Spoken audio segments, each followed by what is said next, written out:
जय श्री कृष्ण। प्रिय मित्रों, प्रभु की कृपा आप सभी पर बनी रहे। चैनल को सब्सक्राइब करें। कमेंट बॉक्स में जय श्री कृष्ण लिखना ना भूलें। जय श्री कृष्ण अवश्य लिखें। प्रिय मित्रों, हर साल कार्तिक मास के शुक्ल पक्ष की एकादशी तिथि के दिन देवोत्थान एकादशी मनाई जाती है। इस वर्ष 2020 में प्रबोधिनी एकादशी 25 नवंबर दिन बुधवार को मनाई जाएगी और शाम 5:21 के पहले तुलसी विवाह का मुहूर्त है। इससे पहले पूजन संपन्न कर लें। आषाढ़ शुक्ल एकादशी के दिन देवशयन एकादशी होता है। उस दिन के बाद से जो प्रारंभ होता है वह चतुर्मास होता है और उसका समापन कार्तिक शुक्ल एकादशी के दिन देवोत्थान उत्सव होने पर होता है। देव उठनी एकादशी के दिन तुलसी विवाह की जाती है। इस दिन भगवान शालिग्राम के साथ तुलसी जी का विवाह किया जाता है। एकादशी के दिन भगवान विष्णु के साथ माँ लक्ष्मी का पूजन होता है। भगवान विष्णु को जगाने का आह्वान किया जाता है। एकादशी के दिन सुबह उठ करके नित्य क्रिया से निमित्त होकर के शुद्ध वस्त्र धारण करके पूजन में बैठना चाहिए। भगवान विष्णु के व्रत का संकल्प भी करना चाहिए। घर के आंगन एवं दरवाजे पर भगवान के चरण चिन्ह बनाया जाता है। तुलसी विवाह में मंडप में बनाया जाता है। वो मंडप गन्ने से बनाया जाता है। गौरी गणेश एवं कलश का पूजन के बाद भगवान विष्णु का पूजन करना चाहिए।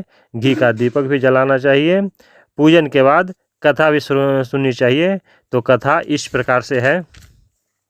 प्राचीन काल में एक राजा के राज्य में एकादशी के दिन सभी लोग व्रत रखते थे। किसी को अन्न देने की मनाही थी। एक दिन दूसरे राज्य का एक व्यक्ति राजा के दरबार में नौकरी मांगने आया। राजा ने कहा कि नौकरी मिलेगी, लेकिन शर्त है कि एकादशी के दिन अन्न नहीं मिलेगा। नौकरी के लालच में उसने शर्त तो मान ली।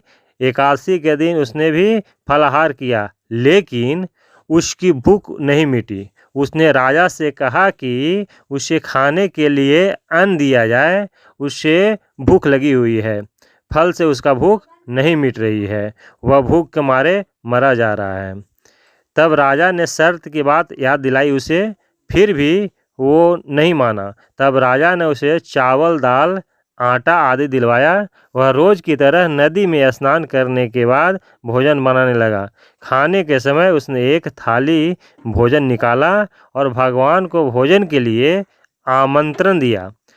उसके निमंत्रण पर भगवान विष्णु पीताम्बर में वहां आए और भोजन किया। भोजन के पश्चात वे वहां से चले गए। वह व्यक्ति अपने काम पर चला गया। दूसरे एकादशी के दिन उसने राजा से कहा कि उसे खाने के लिए 2 गुना अनाज चाहिए। इस पर राजा ने कारण पूछा तो उसने बताया कि पिछली बार वह भूखा रह गया था। उसको भोजन भगवान ने ग्रहण कर लिए थे। उतने सामान में दोनों का पेट नहीं भर पाता है। राजा को बड़ा आश्चर्य हुआ।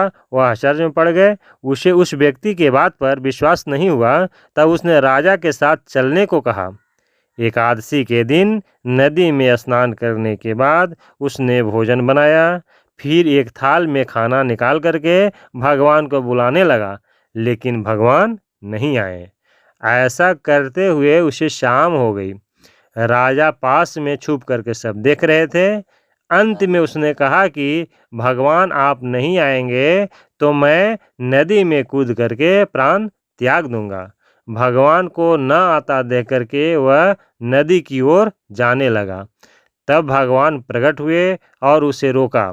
भगवान ने उसके हाथ से बने हुए भोजन को ग्रहण किया, फिर अपने भक्त को साथ लेकर के अपने धाम चले गए। राजा को ज्ञान हो चुका था कि आडंबर और दिखावे से कुछ नहीं होता है। सच्चे मन से ईश्वर को याद किया जाए तो वे दर्शन देते हैं। इस ज्ञान प्राप्ति के बाद वह भी सच्चे मन से व्रत करने लगे। अंत में उसे भी स्वर्ग की प्राप्ति हुई। इस प्रकार से कथा सुनने के बाद आरती भी करनी चाहिए। तो बस आज इतना ही। जय श्री कृष्ण।